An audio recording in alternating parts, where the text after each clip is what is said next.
मोर आदर देशवासी समाजर मनोरचनार परिवर्तन मध्य केबे केबे बहुत बड़ प्रतियोगितार कारण होता है। आमर प्रत्येक देशवासी भ्रष्टाचार पीड़ा जो असुविधा भोग करुचंती। प्रत्येक स्तर भ्रष्टाचार एवं सामान्य जनतांकर विश्वास भांगी देइछि। ताकु निजर योग्यतार क्षमतार प्रति जे अन्य जहा राग होइथाय ताहा राष्ट्र प्रगतिर असुविधा करई थाए। अन्य जगह व्यापक भाव में भ्रष्टाचार प्रति एक युद्ध आरंभ होइछि। मु जानी छी एहार मूल्य मते देबाको पड़ी थाए। मोर प्रतिष्ठा उपर जांच आनिबाको पड़ी थाए। हेले राष्ट्र ठारू बड़ कोनसी प्रतिष्ठा हेइ न थाए। राष्ट्र स्वप्न ठारू बड़ कोनसी स्वप्न हेइ परिबो नाही। आ एथि पई सचोटता सह भ्रष्टाचार विरोध रे मोर लड़ाई एमिति जारी रहिथिबो। तीव्र गति एमिति जारी रहिथिबो। आ भ्रष्टाचारी मानक ऊपर मकदमा निश्चिंत हेबो। मु भ्रष्टाचारी मानक पई भय उत्पन्न करबाकू चाहे। जहा फल देशर सामान्य नागरिकों को लुटिबा पई जो परंपरा है से परंपरा को मत अटकेबार अछि।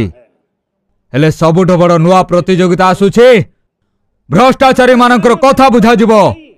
हेले सामाजिक जीवन रे उच्च स्तर रे ए जो परिवर्तन आसीछे ताहा सबुठ बड़ प्रतियोगिता आ समाज पई सबुठ बड़ चिंतार विषय मध्य।